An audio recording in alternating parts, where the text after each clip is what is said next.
नमस्कार। हर समय सिर में रहने लगा है भारीपन, चीजें कहीं भी रख करके भूलने लगे हैं। आपको लगता है कि आपकी याददाश्त धीरे धीरे करके कम होती चली जा रही है। एकदम से आपको महसूस होने लगा है कि अब गुस्से का स्तर बढ़ता जा रहा है, या फिर आपका एंगर जो है वो बिल्कुल जैसे कहते हैं ना, गुस्सा नाक पे रहने लगा है। आपका टॉलरेंस का लेवल जो है, जैसे पहले अगर आप कोई चीज टॉलरेट कर लेते थे, अब आपका टॉलरेंस का लेवल बिल्कुल धीरे धीरे करके कम होता चला जा रहा है। आप अगर कोई कुछ कहता है तो आप उसको ज्यादा कहने की कोशिश करने लगे हैं। अगर ऐसा हो रहा है तो निश्चित ही यहां आपके नाक के बंद होने की वजह से एक कारण जो होता है कि सिर में ऑक्सीजन का सैचुरेशन जो है, मस्तिष्क पर ऑक्सीजन की सप्लाई जो है उसमें कमी आना चालू हुई है। अब इसके कमी के कई कारण हो सकते हैं। हो सकता है आप अनीमिक हो, आपका हीमोग्लोबिन कम है, इस वजह से आपका ऑक्सीजन कैरी ही नहीं कर पा रहा, ब्लड ज्यादा मात्रा में ऑक्सीजन ले ही नहीं जा पा रहा। हो सकता है आपके खून की कमी में आरबीसीज की कमी हो रही हो, उसकी वजह से दिक्कत आ रही है। या फिर यह भी हो सकता है कि आप व्यायाम नहीं कर रहे हैं, लगातार एक ही जगह पर बैठे बैठे काम करने की वजह से आपके खून के संचार की दर जो है वो कमजोर हो गई है, उसकी वजह से आपको यह समस्या आ रही है। या फिर एक कारण और है कि नाक में किसी भी वजह से कोई ब्लॉकेज है, चौकेज है, नाक बंद रहने लगी है, आप मुंह से श्वास भरना आपने चालू कर दिया है, आपको बार बार करके जुकाम हो जाता है, आपको बार बार करके एलर्जिक जो साइनसाइटिस है वो हो जा रही है, आपकी नाक बार बार अगर बंद हो रही है, उसकी वजह से अगर आपको ये सब सिर से रिलेटेड समस्याएं आ रही हैं तो निश्चित ही यहां पर आपको ध्यान देने की आवश्यकता है। अदरवाइज ये प्रॉब्लम धीरे धीरे करके बढ़ती चली जाएगी। आप क्या क्या फॉलोअप पर रखें, कौन सी चीजें आपको नेचुरली घर में रहते हुए करनी है, क्योंकि इसका और कोई खास इलाज करवाने की आवश्यकता नहीं है।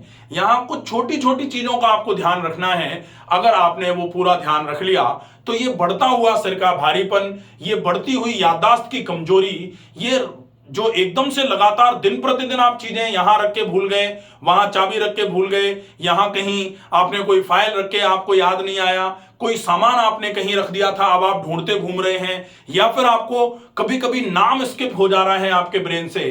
अगर ऐसा हो रहा है तो आप प्रॉपर तरीके से प्लीज ऑक्सीजन के सैचुरेशन का ध्यान रखें। आपकी नाक में कहीं कोई चौकेज है तो फिर आपको क्या करने की आवश्यकता है? आप तीन चीजें कर सकते हैं। सबसे पहला काम, जल नैती।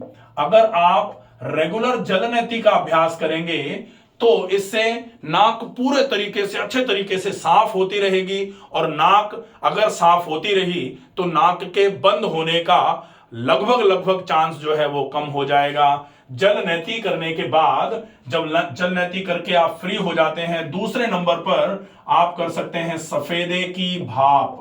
अगर सफेदे की भाप आप करना चाहें तो वैसे तो वेपोराइजर आता है, ये आप रख सकते हैं। इसमें आप यूकलिप्टस ऑयल डाल सकते हैं, या फिर सफेदे के पत्ते डाल सकते हैं, या फिर आप विक्स डाल सकते हैं। अगर आपको ये कुछ नहीं मिले तो आप लौंग डाल सकते हैं, आप तुलसी के पत्ते डाल करके भाप ले सकते हैं। जल नैती कैसे करनी है? जल नैती करने के लिए जल नैती बाय डॉक्टर रमाकांत शर्मा, इसका थ्योरी का वीडियो भी बना रखा है, इसके प्रैक्टिकल के भी 2-3-4 वीडियोस बना रखे हैं, आप उनको देख लीजिए, समझ लीजिए। बहुत इजी प्रोसेस है, आप अगर घर में भी शुरू करना चाहें तो आराम से कर सकते हैं, कोई दिक्कत नहीं है। इसके बाद जब आप ये नैती कर चुके होंगे, नैती करने के बाद पानी कभी कभी रुक जाता है, तो उस पानी को निकालने के लिए आप या तो पेट के बल थोड़ी देर के लिए लेट जाइए, पानी अपने आप पूरा बाहर आ जाएगा, या फिर थोड़ा सा आगे झुक करके जो फोर्सफुल एक्सपायरेशन जिसको बोला जाता है उसका अभ्यास कर लीजिए, उससे पूरा पानी निकल करके बाहर आ जाएगा। जब ये हो जाए, इसके बाद में दूसरे नंबर पर सफेदे की भाप आती है। तो एक मशीन आती है, उस मशीन में आप पानी डालो, पानी के साथ में आप विक्स या फिर यूकलिप्टस ऑयल या फिर कोई भी जिससे आपको भाप लेनी है वो चीज आपने डाल दी, या फिर हरे कलर के कार्बोल के कैप्सूल आते हैं, वो एक कैप्सूल फोड़ करके डाल दो। फिर आप उसको चलाओगे, वो लाइट से चलती है, एकदम से पानी उबलना चालू हो जाएगा। उस कैप्सूल का या फिर सफेदे के पत्ते का या ऑयल का जो फ्रेग्रेंस है वो पानी के साथ स्टीम में आपके ऊपर आना चालू हो जाएगा। एक कोई तौलिया ओढ़ करके वो भाप जो बन रही है वो भाप नाक से होते हुए आप धीरे धीरे करके फेफड़ों तक ले जाएं। उससे धीरे धीरे नाक की मेम्ब्रेन्स की सिकाई होना चालू हो जाएगी और ये सिकाई जो है ये जो नेजल मेम्ब्रेन्स पर किसी भी तरीके का कोई ओवरग्रोथ हो रही है या फिर वहां पर मेम्ब्रेन में स्वेलिंग आ रही है तो उस स्वेलिंग के लिए ये सिकाई बहुत अच्छी रहती है।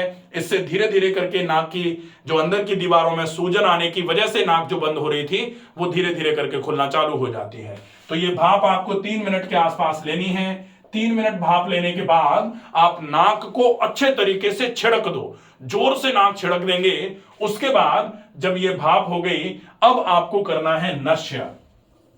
नश्य का मतलब होता है नाक में गाय का घी। तो नाक में गाय का घी आप 4-4 बूंद के आसपास डालें। नस्य कैसे करना है, नस्य बाय डॉक्टर रमाकांत शर्मा, पूरा वीडियो हमने बना रखा है। थ्योरी का वीडियो भी है कि क्यों नस्य फायदेमंद है, किस तरीके से नस्य आज फायदा करेगा और प्रैक्टिकल किस तरीके से नस्य करना है उसके लिए प्रैक्टिकल वीडियो भी है, आप दोनों देख सकते हैं। नस्य अगर आप करेंगे तो जो आपने अभी सिकाई करी थी उसके बाद जब नस्य करेंगे तो नाक के अंदर की मेम्ब्रेन पर लुब्रिकेशन हो जाएगा और लुब्रिकेशन हो जाएगा। अब चौथी बात आती है, उसको बोलते हैं प्राणायाम। तो जब आप ये 3 चीजें पूरी करने के बाद प्राणायाम करोगे, लुब्रिकेटेड नॉस्ट्रिल से जब आप सांस भरोगे और छोड़ोगे तो आप कैसे भरोगे छोड़ोगे, ये नाक है इस तरीके से। अब यहां से आपने सांस भरी, ऐसे करके छोड़ दी, अब यहां से वापस भरी और ऐसे करके छोड़ दी। इसको बोला जाएगा अल्टरनेट नॉस्ट्रिल ब्रीदिंग या नाड़ी शोधन अनुलोम विलोम प्राणायाम। ये आप कर लीजिए लगभग 5 मिनट के आसपास। और 5 मिनट आप नाड़ी शोधन अनुलोम विलोम प्राणायाम करने के बाद फिर करिए डीप ब्रीदिंग। डीप ब्रीदिंग का मतलब लंबी गहरी श्वास भरना और भरी गई श्वास को धीरे धीरे करके छोड़ना।